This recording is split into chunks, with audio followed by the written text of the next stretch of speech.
Well, Hugo, wow, nerves stretched to the limit at the end. Yeah, listen, I mean, as good as we were in the first half, we could have been and should have been out of sight, but credit to Scarborough. They score goals all season. They've got some good players, and fair play to them. They put it on us in the second half. But the pleasing thing, really, was when you're in a little bit in the face of adversity, the fact that we got up the other end and scored the winner. And I thought Aaron Cosgrave did brilliantly. He got in behind him, and he picked out the skipper for a great finish. So, yeah, it's really pleased to get it done, really, yeah. I mean, it was a tale of two halves, wasn't it? Because it was so comfortable first half. Yes, but in them sort of situations, they had to change, because if they didn't change, we were going to continue to murder them. So credit to Scarborough, they changed to a back four, they put an extra striker on the pitch, and they had a go at us, you know. And at the end of the day, we won the game. And right now, at this stage of the season, that's all we can ask, you know. As performance, as much as punters want to come and see us play like the first half, but for the whole game, it doesn't always work like that. But the most important thing today was to go at the other end and get the winner. So yeah, we're really pleased with that. Yeah, I suppose if you want to write a script, then that is the one that you want to be played out. No. If I was to write a script, we would have probably won about 8-0. But the response to being pegged back was terrific. Yeah, but we weren't as bad in the second half as you think that we are, right? We weren't at all. We could have created other chances, you know. But again, credit to Scarborough. They come back in the second half. They've got nothing to lose. They're 2-0 down. What are you going to do? Do you either fold or do you go and have a go? Or they came and had a go. I think sometimes, because we conceded 2 goals, it's very easy to go, oh, we weren't that good in the second half. We were okay. Not as good as the first half, granted, but we still played well in the second half. Well, it certainly looked as though a world was on them. Yeah, secured a point. Well, it looked as though, I think it took a nick off someone, didn't it? And Sam had no chance to goal with that. But yeah, fair play to the lad. He's looked up, taken it, let it go. It's gone in the net for him. But wonderful way to finish, and the skipper as well, who tries his socks off every game. Yeah, again, I think, as I said, Aaron did so well to get him behind, and he got his head up, and Skip has the naggers. And so well done to Aaron for finding him, but even more well done to Skip for remaining calm, finding the bottom corner to win us the game. But first half in particular, it looked, compared to Tuesday, it seemed to be a lot more pace and a lot more verve, if you like. Maybe, but again, you know, it's different opposition, different day, different weather. Pitch cut up a little bit more today than it did on Tuesday night. So all these things, you know, they all influence how a game's often played. So, but as I said, you know, the way we started the game today, in the first 45 minutes, I mean, they were probably quite pleased it was only 2-0 at half time. But it's, as I say, a terrific way now to take it into that third game here. Yeah, another game Tuesday night. We're playing every Tuesday at the moment. We've got a few more to come yet, haven't we? So all we can do, as I said to you the other day, one game at a time. Today's gone now. Next game's Farsley. Can we go and win another game of football? Turn up on Tuesday night and find out. But the way that you finish this game, it's great to take that into the next one, isn't it?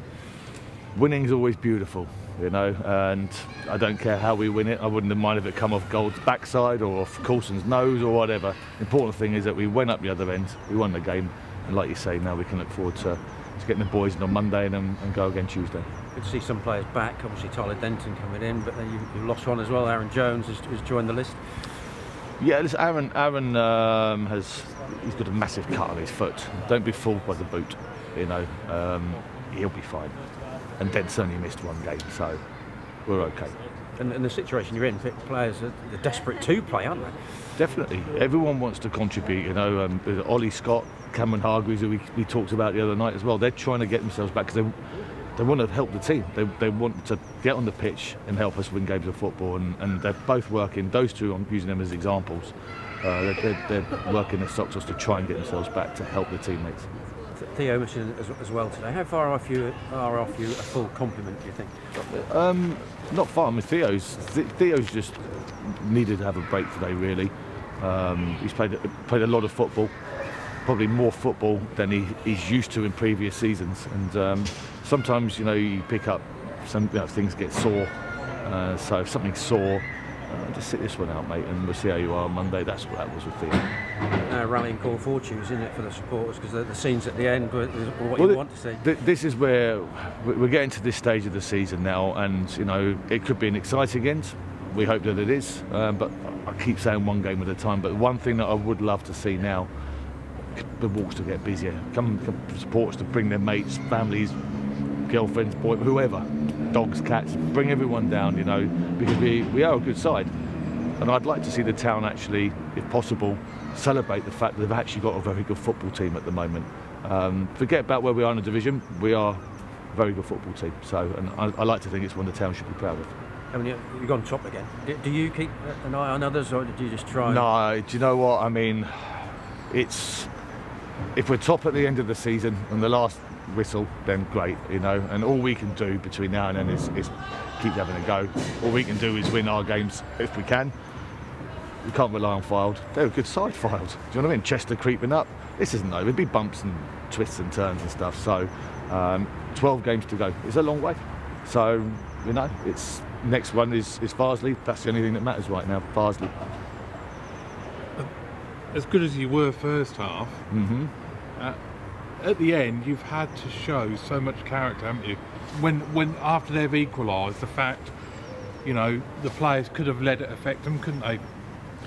Yeah, after Tuesday night, and they've come back. And I understand what you're saying, but do you know what I mean? You try and create situations in training, and you know, so when something happens on the pitch that nobody goes panics, they go, it's okay. We know what this is. You look on the clock, there was still 7-8 minutes of normal time to go, I think, wasn't there? And I'm not sure what minute Skip scored, to be fair, but there was time. You look at the clock, there's plenty of time. It only takes a second to score a goal. So you just got to keep believing, haven't you? Keep going. Are they? Although, is that the type of game you like to be involved with in football? Because they came and had a real go, didn't they? No. I prefer a nice one-way traffic game of football with us scoring a lot of goals and conceding none. I understand what you're saying. It's probably a great game to watch for the people in the grounds, and again, a good side, Scarborough, huge club, you know, good people, good players, great game of football.